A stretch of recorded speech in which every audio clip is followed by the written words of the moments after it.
TVK கட்சி ஆரம்பிச்சு 2 வருஷத்திலேயே ஆட்சி அமைக்க போறாங்க. விஜய் முதல்வரா பதவி ஏற்கிறதுக்கான எல்லா பணிகளும் நடந்துகிட்டு இருக்கு. அதுக்கு முன்னாடி இம்பர்ஃபெக்ட் ஷோல நேத்து நம்ம நிறைய பேர் நிறைய கேள்விகள் கேட்டிருந்தாங்க. குறிப்பா அந்த சர்வே பத்தி கேள்விகள் கேட்கப்பட்டிருந்தது. ஆமா, ஜூனியர் விகடன் சர்வே அப்படிங்கிறது தேர்தல் தேதிக்கு 2 வாரத்துக்கு முன்னாடி எடுக்கப்பட்டது. இம்பர்ஃபெக்ட் ஷோ நம்ம டீம்ங்கிறது ஒரு 40 நாளா கடத்துல எடுத்துக்கிட்டு இருந்தோம். விஜய் இவ்வளவு பெரிய அலையா, இவ்வளவு பெரிய சுனாமியா வருவாருங்கிறத நம்ம கணிக்க தவறி இருக்கும். நம்ம இப்ப சர்வே எடுத்த டைம்ல அந்த சுனாமி இல்லையா? இல்ல அதை நம்ம அப்படி சொல்ல முடியாது. ஆனா எங்க மிஸ் ஆச்சு அப்படிங்கிறத நம்ம லேர்ன் பண்ணிக்கிட்டு இருக்கோம். அதை ஒரு பெரிய பாடமாவும் நம்ம எடுத்துக்க போறோம். நம்ம மட்டும் இல்ல, தமிழ்நாட்டு ஊடகமா இருக்கட்டும், இல்ல வட இந்தியா ஊடகமாகட்டும், பெரிய லெவல்ல யாருமே கணிக்க முடியலன்னு தான் சொல்லணும். Accept axis my India, Pradeep Gupta team மட்டும் சரியா கணிச்சிருந்தாங்க. அந்த எக்ஸிட் போல் வந்தப்ப நிறைய பேர் அதை கலாய்ச்சிருந்தாங்க. ஆமா, அது உண்மையாயிருக்கு. அவங்களுக்கு நம்ம மனமார்ந்த வாழ்த்துக்கள் சொல்லிக்கலாம். இன்னைக்குமே அரசியல் களம் இன்னும் பரபரப்பா தான் இருக்கு. எப்படி டிவிக்கு ஆட்சி அமைக்க போறாங்க அப்படின்னு நிறைய தகவல்கள் வந்துட்டு இருக்கு. எல்லாத்தையும் ஷோக்குள்ள போய் டீட்டெயிலா பேசிடுவோமா? நிச்சயமா. ஓகே, ஷோக்குள்ள போயிடலாம். Welcome to the imperfect show. குளு குளுன்னு காத்து வீசுது. உங்கள் சத்யாவில் குளு குளு ஏசி ஆஃபர். சத்யா எம்ஜிஆர் வாக்கு சதத்தையே விஜய் பீட் பண்ணிடுவாரு விஜய் கிட்ட சொல்லியிருந்தா கூட விஜய் நம்பியிருக்க மாட்டாருதான் நினைக்கிறேன். ஏன்னா எம்ஜிஆர் வாங்கின வாக்குகள், அவர் பண்ண பல சாதனைகளையும் முறியடிச்சிருக்காரு விஜய். ஆமா, ஏன்னா எம்ஜிஆர் வந்தப்போ அவரோட வாக்கு சதவீதம் அப்படிங்கிறது ஒரு 33% அந்த அளவுல இருந்தது. இவர் 34.9%, அதாவது கிட்டத்தட்ட 35% தொட்டிருக்காரு. அதை தாண்டி டிவிகே தொண்டர்கள் என்ன சொல்றாங்கன்னா, எம்ஜிஆர் ஒரு கட்சியை உடைச்சிட்டு வந்தாரு, டிஎம்கேங்கிற கட்சியை. நாங்க புது கட்சி ஆரம்பிச்சு 2 வருஷத்துல எம்எல்ஏவாவும் இருந்தார் எம்ஜிஆர் கட்சி ஆரம்பிக்கிறதுக்கு முன்னாடி. இவர் புதுசா வந்திருக்கிறதுல இவ்வளவு பெரிய அலைங்கிறது எங்களுக்கு ஒரு பெரிய வெற்றி தான் அப்படின்னு கொண்டாடிட்டு இருக்காங்க. ஆமா, இன்னொன்னு என்னன்னா, எம்ஜிஆர் கட்சி ஆரம்பிச்சு போட்டிட்டப்ப கூட சென்னை எல்லாமே டிஎம்கே கிட்ட தான் இருந்தது. பட் இப்ப டிஎம்கே படுதோல்வி அடைஞ்சிருக்கு சென்னையிலேயே. ஏன்னா டிஎம்கே சென்னை கோட்டை அப்படின்லாம் சொல்லிட்டு இருந்தாங்களா. மொத்தம் 16 சட்டமன்ற தொகுதி அப்படின்னா அதுல 14 டிவிகேக்கு போயிருக்கு. வெறும் 2 மட்டும்தான் டிஎம்கேக்கு கிடைச்சிருக்கு. அதுவும் உதயநிதி ஸ்டாலினுக்கும் சேகர் பாபுக்கு மட்டும் தான் கிடைச்சிருக்கு. இது ஒரு பெரிய வெற்றின்னு தான் சொல்றாங்க டிவிகேல. இந்த மாதிரி இப்ப முக்கியமான மாவட்டங்கள்னு பாக்குறப்ப திருச்சி, மதுரை, கோயம்புத்தூர் இந்த மாதிரி மெட்ரோ சிட்டிஸையும் ஃபுல்லா ஸ்வீப் பண்ணிருக்காங்க, சில தொகுதிகள் தவிர. ஆமா, சரி, இன்னைக்கு இந்த டிவிகே தொண்டர்கள் இருக்காங்கல்ல, இன்னும் கொண்டாட்ட மூட்ல தான் இருக்காங்க. இன்னைக்கு காலையில விஜய் மணியூர் அலுவலகத்துக்கு வந்திருந்தாரு. வர்றப்ப அவங்களுடைய கொள்கை தலைவர் எல்லாத்தையும் மாலை மரியாதை பண்ணிட்டு உள்ள போனாரு. பிரம்மாண்டமான ஒரு வரவேற்பு. முன்னாடியே சொல்லியிருந்தாருல, யார் யாரெல்லாம் ஜெயிக்கிறீங்களோ எல்லாரும் வந்துருங்க பணியூர் அலுவலகத்துக்கு போட்டுருந்தாங்கல்ல. ஆமா, அப்படியே மறக்காம எல்லாரும் வந்துட்டாங்க. 107 பேர் வந்துட்டாங்க. ஏன்னா 108வது விஜயே தான் 2 தொகுதியில நின்னதுனால. ஆமா, அங்க எல்லாம் சட்டமன்ற கட்சி தலைவராக எல்லாரும் ஒன்று சேர்ந்து விஜய் தேர்ந்தெடுத்திருக்காங்க. ஆமா, தேர்ந்தெடுத்திருக்கிறாங்க. இப்ப ஆட்சி அமைக்கிறதுக்கும் உரிமை கோரியதுக்குதா சொல்றாங்க. ஆளுநருக்கு மின்னஞ்சல் மூலமா தகவல்லாம் அனுப்பியிருக்குதா சொல்றாங்க. கேரளா ஆளுநர் அர்லேக்கர் தான் இங்க பொறுப்பு ஆளுநர். அவர் அங்கேயும் பதவியேற்று வைக்கணும், இங்கேயும் பதவியேற்று வைக்கணுங்கிறதுனால அவரு இன்னைக்கு சென்னை வருவாரு. நாளைக்கு கூட விஜய் பதவி ஏற்றுக்குங்கன்னு அழைப்பு விடுக்கலாம்னு சொல்றாங்க. நாளைக்கு அழைப்பு விடுத்தா வியாழக்கிழமை 7ஆம் தேதியோ இல்ல வெள்ளிக்கிழமை 8ஆம் தேதியோ பதவியேற்பு விழாவுக்கான ஏற்பாடுகளை பண்ணலாம் அப்படிங்கிற மாதிரி ஆலோசனை பண்ணியிருக்காங்களாம். கவர்னர் மாளிகையா இல்ல நேரு ஸ்டேடியமா, எங்க பதவியேற்பு விழா நடக்க போகுது அப்படிங்கிற விவாதமும் இன்னைக்கு அந்த ஆலோசனை கூட்டத்துல போயிருக்கு. இருந்தா கூட இந்த மேஜிக் நம்பரை தொட முடியல டிவிகேனால. 108 தான் வந்திருக்கு. 108ல ஒரு தொகுதி வேற விஜய் இப்ப ரிசைன் பண்ணணும். இன்னொன்னா ஒண்ணு சபாநாயகருக்கு போகணும். கூடுதலா ஒரு 12 தொகுதிகள் தேவைப்படுது டிவிக்கு ஆட்சி அமைக்கிறதுக்கு. சரி, 12 தொகுதியில் யார் வச்சிருக்கான்னு பாக்குறப்ப எல்லார் பார்வையும் முதல்ல படுறது காங்கிரஸ் தான். ஏன்னா தேர்தலுக்கு முன்னாடி டிவிக்கு பக்கம் போலாமான்னு ரொம்ப ஸ்ட்ராங்கான ஒரு முடிவுல தான் இருந்திருக்காங்க. ஆமா, பட் இங்க இருக்கிற சில சீனியர் லீடர்ஸ் ப. சிதம்பரம், செல்வ பிறந்தகை தான் நம்ம டிஎம்கே கூட இருப்போம், ஆட்சி அமைச்சிடலாம், அதற்கு பிறகு நம்ம ஆட்சியில பங்கேற்கலாம்னா பேசிக்கிட்டு இருந்தாங்க. பார்த்தா நிலைமை தலைகீழா மாறி செல்வ பிறந்தகையும் தோத்து போயிருக்காரு. இப்ப என்னன்னா, காங்கிரஸ் ரொம்ப உற்சாகமான மூட்ல தான் இருக்காங்களாம். ஏன்னா 28 இடங்கள்ல போட்டி போட்டு 5 பேர் ஜெயிச்சிருக்காங்கல்ல. 5 பேர். ஆமா, 5 பேர் நம்ம ஆதரவு நிச்சயம் விஜய்க்கு தேவைப்படும், நம்ம ரெடியா தான் இருக்கோங்கிற மாதிரிதான் இருக்கு. இன்னைக்கு கிரீஷோடங்கிற பேசுறப்ப அப்படிதான் பேசியிருக்காரு. நாங்களாம் அப்பவே அப்படிதான் முடிவு எடுத்தோம், பட் சில பேர் சொன்னதுனால நாங்க டிஎம்கேக்கு போக வேண்டிய சூழல் ஏற்பட்டுருச்சு. ஆமா, ஏன்னா டிஎம்கே ஒரு நீண்ட கால கூட்டணி அவங்களோட இருக்கு அப்படிங்கும் போது அதை மதிச்சு தலைமை அப்படி ஒரு முடிவு எடுத்தது. பட் கிராஸ் ரூட் லெவல்ல அடிமட்டத்துல உள்ள தொண்டர்கள் நிர்வாகிகள்லாம் என்ன சொன்னாங்கன்னா, விஜயும் ராகுல் காந்திக்கும் ஒரு நல்ல இது இருக்கு, தமிழ்நாட்டுல ஒரு வரவேற்பு இருக்கு. இவங்க 2 பேரும் சேர்ந்து மேடை ஏறி பிரச்சாரம் பண்ணாங்கன்னா 180ல இருந்து 190 சீட்டு வரையும் ஜெயிச்சிடலாம்லாம் சொன்னாங்க. பட் அதெல்லாம் வந்து தவற விட்டுட்டோம். ஆனா வந்து இதுக்கப்புறம் வந்து இதுவரையும் கூப்பிடல அவங்க. சட்டமன்ற குழு தலைவரா அவர் செலக்ட் பண்ணோன்னு அழைப்பு வரும்னு நினைக்கிறோம் அப்படிங்கிற மாதிரி அவர் சொல்லியிருக்காரு. அழைப்பு வரலாம் கவலைப்படாதீங்க, நாங்களே வண்டி ஏறி வரோங்கிறோம் போல காங்கிரஸ் கட்சிக்காரங்க. ஏன்னா அவங்க கூட்டணி ஆலோசனை கூட்டத்துக்குலாம் கூட போல. ஆமா, இன்னைக்கு காலையில திமுக கூட்டணியில் இருக்கிற எல்லாருமே ஆலோசனை கூட்டத்துக்கு வந்து போயிருந்தாங்க. அதுல மிஸ் ஆன கட்சின்னு பாக்குறப்ப காங்கிரஸ் தான். நாங்க பனையூர்ல ஆலோசனைக்கு போய்க்கிறோம். ஆமா, நிச்சயமா வந்து ஆதரவு கொடுத்தாங்க அப்படின்னா அமைச்சர் கேட்கறதுக்குலாம் வாய்ப்பு இருக்கு. 5 பேரை வச்சுட்டு ஏதாவது பண்ணலாம்னு பாக்குறாங்க. ஆனா 12 பேர் தேவைப்படுறதுனால மத்த கட்சிகளையும் பார்க்க வேண்டியது இருக்கு. இன்னொரு பக்கம் என்னன்னா, பாமக நேத்தே ரெடி ஆயிட்டாங்களாம். சௌமியா அன்புமணிக்கு வந்து அமைச்சர் பதவியெல்லாம் கேட்கறாங்களாம். சுகாதாரத்துறை அமைச்சர். நான் வந்து மத்திய அமைச்சர்ல சுகாதாரத்துறை அமைச்சரா இருந்தேன், கேஸ் வாங்கினேன், அதை சொல்லல அவரு மனசுல நினைச்சிருப்பாங்க. அதனால அங்கேயும் வந்து அமைச்சர் பதவி கேட்கறதா தகவல். பாமக ஆதரவுத்துறை ரெடியா வந்து இருக்காங்களாம். இன்னொரு பக்கம் பாக்குறப்ப திமுக கூட்டணியில் இருக்கிற விசிகா 2 கம்யூனிஸ்ட் எல்லாம் பாக்குறாங்க. இன்னைக்கு அந்த 3 பேருமே சேர்ந்து காரல் மார்க்ஸுக்கு மரியாதைலாம் செலுத்திட்டு வரப்ப விசிகா தலைவர் திரும்ப தெளிவாவே வந்து விளக்கம் வந்து கொடுத்துருக்காரு. ஆமா, அவர் என்ன சொல்றாருன்னா, இந்த கூட்டணி ஆதரவு கொடுப்பீங்களா தாவேக்காவுக்குன்னா அதை பத்தி சிந்திக்கல அப்படின்னு சொல்றாரு. சண்முகமே அவங்க முதல்ல வரட்டும், அவங்க வந்து அவங்கள்ட்ட தான் நீங்க கேட்கணும் எப்படி ஆட்சி அமைக்க போறாங்கிற மாதிரி அவருமே ஸ்கிப் பண்ணாரு. வீரபாண்டியன் வந்து நாங்க திமுக கூட்டணியில தொடர்றோங்கிற மாதிரி பேசியிருக்காரு. ஸோ அவங்க போவாங்களா என்னங்கிறது ஒரு மர்மமாவே தான் இருக்குது. பட் அவங்க முதல்ல விஜய் சைட்ல இருந்து ஒரு அப்ரோச் பண்ணணும், அதுக்கப்புறம் தான் நமக்கு தெரியும்.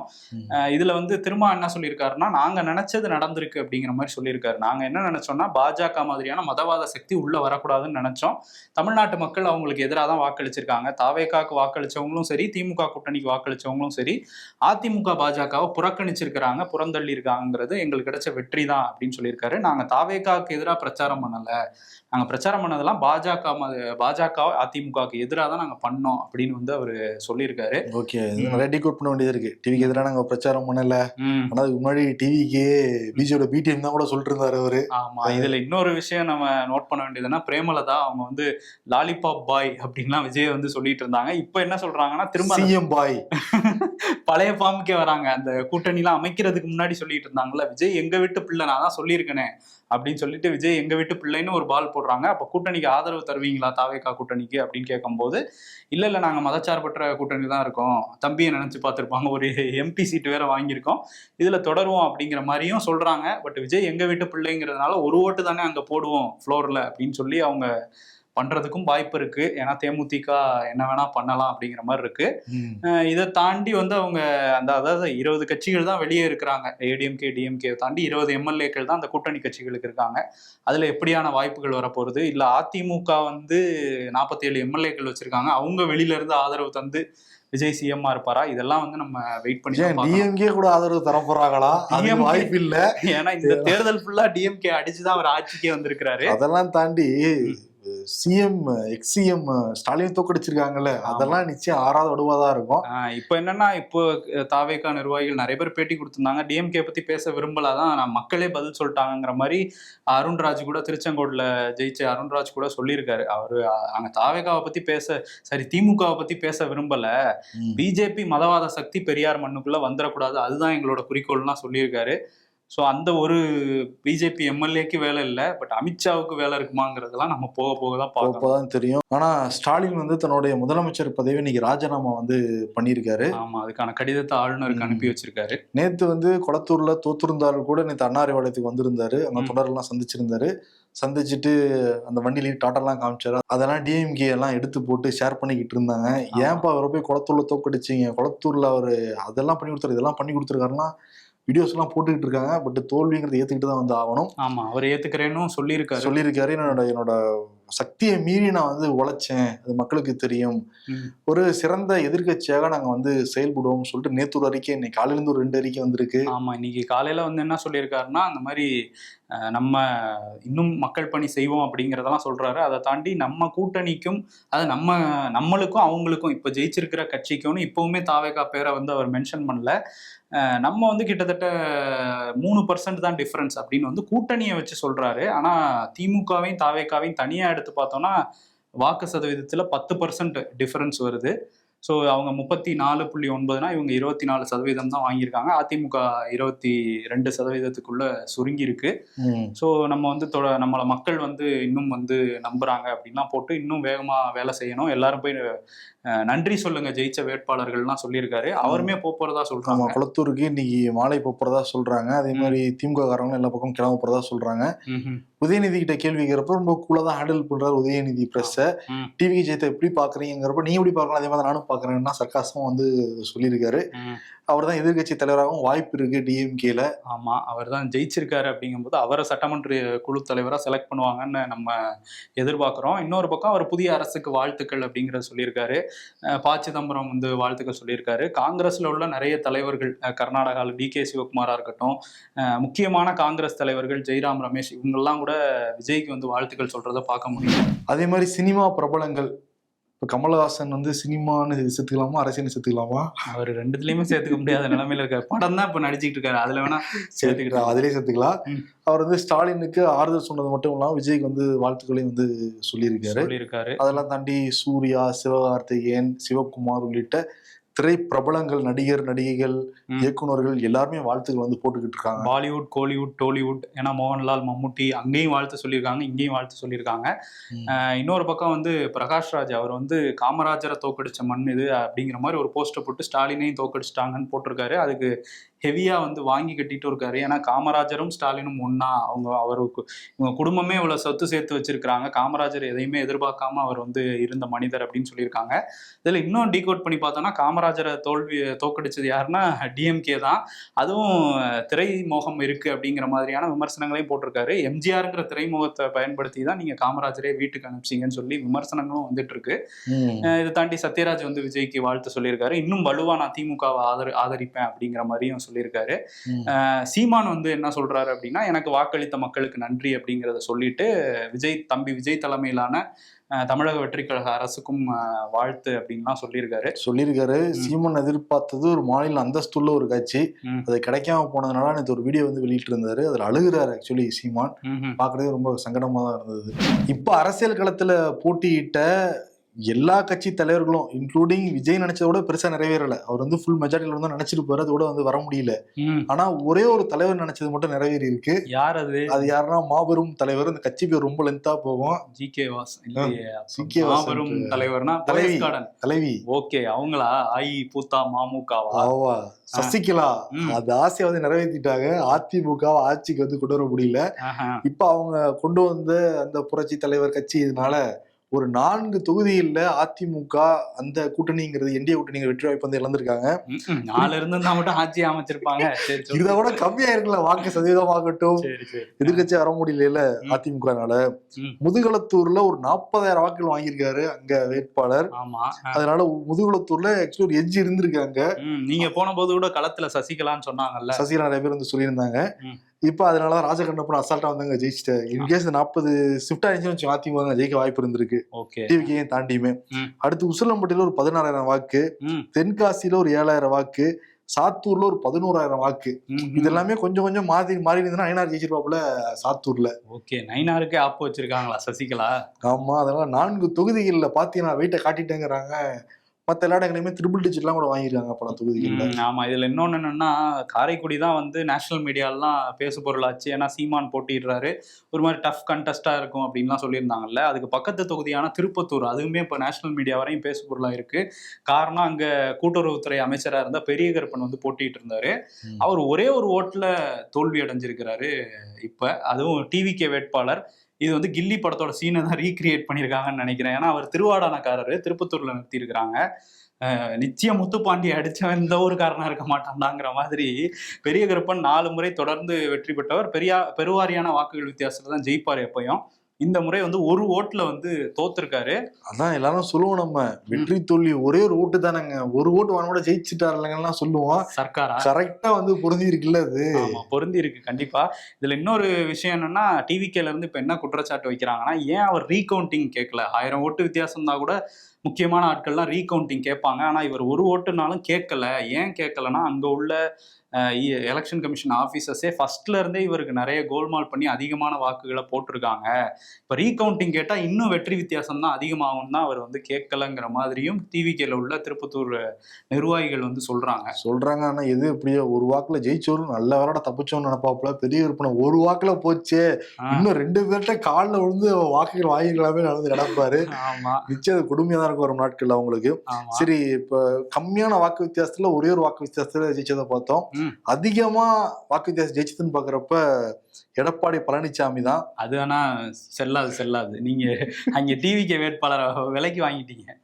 98,000 வாக்குகள் வித்தியாசத்துல வந்து ஜெயிச்சிருக்காங்க. அங்க 2வது இடம் யாருன்னா அந்த டிவி பொட்டி ஆதரிச்சது. விஜய் ஆதரிச்ச விசில் கிடையாது, தொலைக்காட்சி தான் 2வது இடம் வந்திருக்கு. ஆமா, டிஎம்கே அங்க 3வது இடத்துக்கு தான் தள்ளப்பட்டிருக்கு. ஆமா, சரவணன் சோழிங்கநல்லூர்ல 96,000 வாங்கியிருக்காரு அவரு. டிவிகே கேண்டிடேட், பெரிய தொகுதியும் கூட அது. அதே மாதிரி டிவி கேண்டிடேட் விஜய் பிரபு மாதமரத்துல 94,000 வாக்கு வித்தியாசம். ரமேஷ்குமார் ஆவடியில 76,000 வாக்கு வித்தியாசம். லட்சுமணன் சேலம் மேற்குல ஒரு 74,000 வாக்கு வித்தியாசம். டிஎம்கே அவரு. ஆமா, இவங்க லட்சுமணன் வந்து டிவிகே தான். இவங்க எல்லாமே வந்து ஜெயிச்சிருக்காங்க. இதுல 5ல் 4 டிவிகே தான் இருக்கு. ஆமா, இதுல இன்னொரு விஷயம் என்னன்னா டிவிகேல வந்து இந்த தனி தொகுதிகள், பட்டியல் பழங்குடி மக்களுக்கு ஒதுக்கப்பட்ட அந்த தனி தொகுதிகளில் அதிகமா ஜெயிச்சதும் டிவிகே தான் ஜெயிச்சிருக்காங்க. கிட்டத்தட்ட 24 இடங்கள்ல வந்து தலித் வேட்பாளர்கள் டிவிகே சார்பில் ஜெயிச்சிருக்காங்க. ஏடிஎம்கே டிஎம்கேலாம் 9 வேட்பாளர்கள் தான் ஜெயிச்சிருக்கிறாங்க. பொது தொகுதியில கூட 2 தலித் வேட்பாளர்கள் ஜெயிச்சிருக்குதா டிவிகே தரப்புல வந்து சொல்றாங்க. தலித் மக்கள் கிட்ட ஒரு பெரிய ஆதரவை தான் வந்து டிவிகே பெற்றிருக்கு. ஏன்னா அவர் கொள்கை தலைவராக வந்து அம்பேத்கர்லாம் முன்னிறுத்தினாரு. அதை தாண்டி இங்கே வேங்கை வயல் சம்பவத்தில் ஆரம்பிச்சு கவின் படுகொலை, ஆணவ படுகொலை வரையும் விசிகாவும் வந்து டிஎம்கே சொன்னதெல்லாம் கேட்டுட்டு போயிட்டாங்களோங்கிற ஒரு மனநிலை தலித் மக்கள் கிட்ட இருக்கதா தான் இந்த வெற்றி வந்து நமக்கு புரிஞ்சுக்க முடியுது. இதுல கவினோட ஆணவ படுகொலை பத்தி விஜயுமே தீர்க்கமா ஒரு கண்டனம்லாம் தெரிவிக்கல. ஆனா அதே நேரத்துல கவினோட பெரியம்மா தமிழ்ச்செல்வியை வந்து பவானி சாகர்ல நிறுத்தியிருந்தாங்க. அவங்களுமே வந்து டிவிகே சார்பில் நின்று ஜெயிச்சிருக்காங்க. பெண் வேட்பாளர்கள் ஒரு 13 பேர் வந்து டிவிகே சார்பில் நின்னதுல அவங்க ஜெயிச்சிருக்காங்க. ஸோ ஒரு மாதிரி ஒரு ஆட்டோ டிரைவர் வந்து ஜெயிச்சிருக்கிறாரு டிவிகே விஜய் தாமுங்கிற ஒரு ராயபுரத்தில். அதே மாதிரி முடி திருத்தும் தொழிலாளி, ரொம்ப பின்தங்கிய குடும்பத்திலேருந்து வந்த நிறைய பேர் வந்து ஜெயிச்சிருக்காங்க. ஸோ ஒரு புது சட்டமன்றமாக தான் இது இருக்க போகுது. இளைஞர்களே ஒரு 20-25 இளைஞர்கள் 35 வயசுக்கு கீழன்றாங்க. ஸோ ஒரு வித்தியாசமான சட்டமன்றமாக வந்து இந்த 2026 சட்டமன்றம் இருக்க போகுது. நிச்சயமா. ஆனால் இந்த தேர்தலுங்கிறது ரொம்ப முக்கியமாக நான் என்ன பார்க்குறேன் அப்படின்னா, அந்த பண அரசியல் வந்து ஒட்டச்சு எரிஞ்சிருக்காங்க. மக்கள் பணம் கொடுத்துட்டாங்கன்னா அதை வாங்கிட்டு ஓட்டு போட்டுருவாங்கிறது எல்லாத்தையும் ஒட்டச்சு எரிஞ்சிருக்காங்க. பணத்துல வாங்கிக்கிட்டாங்க, நாங்கள் யாருக்கு ஓட்டு போறோம்னு காமிச்சிருக்காங்க. இனிமேலாவது அந்த பண அரசியலுங்கிறது, அந்த பணப்பட்டுவாடாங்கிறது ஒழிஞ்சதுன்னா ஒரு நல்ல அரசியலை நோக்கி நம்ம போறோம்னு அதை வந்து எடுத்துக்கணும். அதே மாதிரி நீங்க சொன்ன மாதிரி இந்த பொது தொகுதியில கூட வந்து தலித் நின்று ஜெயிக்கிறது எல்லாமே எல்லாரும் ஆசைப்பட்டது நிறைவேறிட்டு இருக்கிறது சந்தோஷமான ஒரு விஷயம் தான். கண்டிப்பா. அதிமுக எடப்பாடி பழனிசாமி வெற்றி பெற்றா கூட சான்றிதழ் கூட வாங்க போல, அவருக்கு சர்வ முகவர் தான் வந்து வாங்கியிருக்காரு. ஓகே, இப்ப என்ன சொல்றாரு அப்படின்னா, அதிமுக பல தேர்தலில் தோத்து போயிருக்கு, இருந்தா கூட ஃபீனிக்ஸ் பறவையா மீண்டு வந்திருக்கு அப்படின்ட்டு இருக்காரு. ஃபீனிக்ஸ் பறவையா எத்தனை நாள் விடுவாங்க? ஒவ்வொரு தேர்தலில் தோக்கும் போதும் ஃபீனிக்ஸ் பறவையா மீண்டு வருவோன்றாரு. திரும்ப எத்தனாவது தோல்வியில வரப்போகுதுன்னு தெரியல. அந்த ஃபீனிக்ஸ் பறவை ஏற்கனவே 10 தோல்வி ஆயிருச்சு. 10 தோல்வி பழனிசாமியில ஒரு பட்டமே கொடுத்துருக்காங்க. ஆமா, எடப்பாடி எதிர்க்கிறவங்க இப்ப கூடுதலா ஒண்ணு வந்திருக்குல்ல, அதெல்லாம் சேர்த்து 11 தோல்வி பழனிசாமி பட்டத்தை அவனுடன் வாங்கிக்கோங்கன்னு சொல்லிருக்காங்க. குறிப்பா ஓபிஎஸ் சொல்லுவாரு, யார் சொல்றாங்களோ இல்லையோ ஓபிஎஸ் வந்து சொல்லுவாரு. ஆமா, இன்னொன்னு வந்து என்னன்னா, உட்கட்சி பூசலுங்கிறது இப்ப அதிமுக அதிகமாயிடுச்சுன்னு வந்து சொல்றாங்க. காரணம் வந்து முன்னாள் அமைச்சர்கள் பல பேர் 3ஆம் இடத்துக்கு தள்ளப்பட்டிருக்காங்கல்ல. நம்ம தான் ஃபர்ஸ்டே சொன்னோம் 2021 நமக்கு ஒரு வாய்ப்பு வந்து இருந்துச்சு, அப்பயே நம்ம ஆட்சிக்கு வந்திருந்தோம் அப்படின்னா இன்னும் நம்ம ஸ்ட்ராங்கா இருக்க முடியும். அப்பதான் வந்து ஒத்துக்கவே கிடையாது. அப்பவே தினகரன் கூட வந்து போயிருந்திருக்கலாம். பிஜேபி வேணாம், நம்ம டிவிக்கே கூட போலான்னு கூட சில பேர் சொன்னா, அதையுமே வந்து கேட்கவே இல்லை. அவர் தான் சிஎம் நம்மள எதிர்கட்சி தலைவரோட வந்து உட்கார முடியல நம்ம தலைவர் அப்படின்ட்டு ஃபுல்லா அடிச்சுக்கிட்டு இருக்காங்களாம். இது எப்படி சமாதானப்படுத்த போறோம்னு தெரியாம விழிப்புதுங்கி இருக்காராம் எடப்பாடி பழனிசாமி. இன்னொரு பக்கம் டிஎம்கேல வெளிப்படையாவே வந்து சோசியல் மீடியால அட்டாக் பண்ண ஆரம்பிச்சிருக்காங்க. ஆமா, அது என்னன்னா, பரந்தாமன் அவர் தான் எழும்பூர் தொகுதியோட எம்எல்ஏவா இருந்தாரு. இந்த முறை சீட்டு கொடுக்க கொடுக்கல. தமிழன் பிரசன்னாவுக்கு வந்து சீட்டு கொடுத்தாங்க. பட் அங்கேயுமே டிவிகே ராஜ்மோகன் தான் வந்து ஜெயிச்சிருக்காரு. இப்போ பரந்தாமன் வந்து என்ன சொல்றாருன்னா, அவருக்கு சீட்டு கொடுக்கலங்கிறது அவருக்கு பெரிய வருத்தம் இல்லையா. பட் ஸ்டாலினை தோக்கடிச்சிட்டாங்களே, நம்ம அப்பழுக்கற்ற ஒரு தலைவர், ஒரு குழந்தை உள்ளம் கொண்டவர் நம்ம தலைவர் ஸ்டாலின், அவரை வந்து தோக்கடிச்சிட்டீங்களே, அது வந்து காரணம் யாருன்னா அங்க சரியா வேலை பார்க்காத சேகர் பாபு தான் காரணம். இதுக்கு காரணமானவர் மேல தயவு தாட்சியம் இல்லாம நடவடிக்கை எடுக்கணும் அப்படின்னு சேகர் பாபு டேக் பண்ணி, இதைத்தான் நான் பாத்துக்கிறேன்னு சொன்னீங்களா அப்படின்னு சொல்லி கேள்வி எழுப்பியிருக்காரு. ஸோ கொளத்தூர் தொகுதியில சேகர்பாபு சரியான வேலை பார்க்கல, அதனாலதான் சிஎம் தோத்துட்டாருன்னு பரந்தாமன் சொல்றாரு. ஓகே, ஏன்னா ஆக்சுவலி முன்னாடியே தொகுதி மாறிலாம என்ன இருந்துச்சான், ஸ்டாலினுக்கு அப்பதான் தலைவரை நான் பார்த்து நீங்க இல்லைன்னு இருக்கிறான் சேகர்பாபு. அது மட்டும் ஜெயிச்சுட்டு ஹார்பர்ல இவரை வந்து தோக்கடிச்சிருக்காரு. அப்ப இப்ப அதெல்லாம் வெளியே வர்றதுனால எல்லாமே வெளிப்படையா வருது. ஆனா இப்பதான் நம்ம கருணாநிதி வந்து யோசிக்க வேண்டியதா இருக்கு. கலைஞர் கருணாநிதிங்கிறது 2006ல இருந்து 2011 இதே மாதிரி திமுக மேல ரொம்ப அதிருப்தி இருந்தது மக்கள் கிட்ட. அப்ப நின்னா நம்ம தோத்து போயிடும்னு சொல்லிட்டு தான் அவர் கரெக்டா கிளம்பி சொந்த ஊருக்கு போயிட்டாப்ல, திருவாரூர்ல. யாருனாலும் ஜெயிச்சிடலாம், நம்மளே போவோம் அப்படின்ட்டு அவர் அங்க போய் ஜெயிச்சிட்டாரு. ஆமா, அந்த மாதிரி முடிவெடுக்க முடியாதனால கடைசியில் அவரே தோல்வி அடைஞ்சிட்டாரு. இன்னைக்கு போய் அந்த பகுதி மக்களை பார்த்து நன்றி தெரிவிக்க போயிருக்காரு.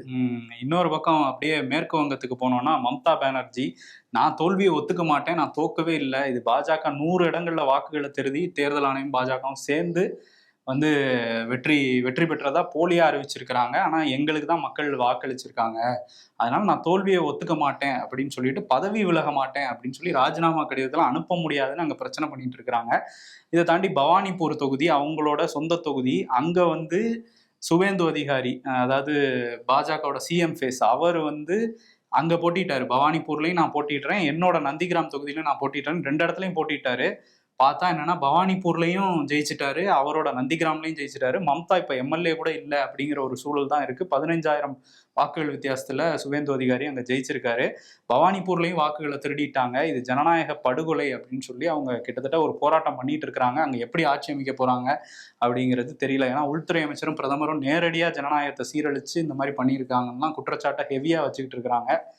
சில இதெல்லாம் கூட அடிச்சு நொறுக்கப்பட்டிருக்கு திரிணாமுல் காங்கிரஸோட அலுவலகங்கள். பிஜேபி நாங்க பண்ணலன்றாங்க, திரிணாமுல் காங்கிரஸ் அவங்க தான் பண்றாங்க அப்படின்னு தான் சொல்றாங்க. ஸோ மேற்கு வங்கம் பரபரப்பா தான் இருக்கு. இன்னும் அந்த சிஎம் வீட்டுல இருந்து கிளம்புறான்னு நினைக்கிறேன் மம்தா பானர்ஜி. இப்படிதான் ட்ரம்ப் உட்கார்ந்துட்டு இருந்தாப்புல, அப்புறம் வெளியே தூக்கிட்டு வந்தாங்க. அந்த மாதிரி வந்து அவங்க ஏதோ சொல்றாங்க, அவங்க குற்றச்சாட்டுகளை தேர்தல் ஆணையம் மேல வைக்கிறாங்க, பிஜேபி மேல வைக்கிறாங்க. பார்ப்போம். இன்னொரு பக்கம் கேரளால ஒரு பெரிய தோல்வி தான் இடதுசாரி கூட்டணிக்கு. பினராயி விஜயன் வந்து வெளியே போயிருக்காரு. காங்கிரஸ்ல யாரு சிஎம்களை இப்ப திரும்ப ஒரு தேர்தலோட பெரிய அடிதடி அங்க நடக்க போகுது. அது தெரிஞ்ச விஷயம் தானே நமக்கு. ஆமா, அதுல வந்து ஒரு 3-4 அணிகள் வந்து சண்டை போட்டுட்டு இருக்காங்க. பார்ப்போம் என்ன நடக்குதுன்னு. இன்னொரு விஷயம் என்னன்னா, இடதுசாரிகள் ஆட்சியில் இல்லாத ஒரு இந்தியாவாகவும் இந்த இந்தியா வந்து மாறி இருக்கு.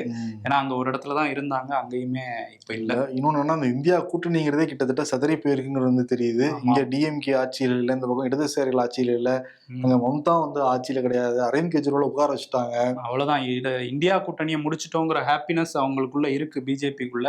அது வெளிப்படையா தெரியுது. ஏன்னா அவங்க சித்தாந்த ரீதியா எதிர்க்கிற கொள்கை எதிரியான திமுகவும் இங்க வந்து வீழ்ந்திருக்காங்க, அரசியல் எதிரியான மம்தாவும் வீழ்த்தப்பட்டிருக்காங்கும் போது ரொம்ப ஹாப்பியா இருக்காங்க. இது எப்படி வந்து 2029ல இருக்க போகுதுங்கிறதும் நமக்கு தெரியல, வெயிட் பண்ணி தான் பார்க்கணும். காரைக்குடியில் டெபாசிட் இழந்தா சீமான். டெபாசிட் இழந்தது ஃபர்ஸ்ட் டைம் இல்லை, ஆனா காரைக்குடியில இதுதான் ஃபர்ஸ்ட் டைம்ங்கிறாங்க. ஆக்சுவலி இனிமே ஜெயிப்பார் ரொம்ப நம்பினாராம், ஆனா 4வது இடத்துக்கு போயிட்டாரு. மீ திஸ் டேஸ் எக்ஸ்பிளைன்லாம் பண்ண முடியாது, நீயே ஏதாவது ஜட்ஜ் பண்ணிக்க அப்படின்னு சொல்றாங்க.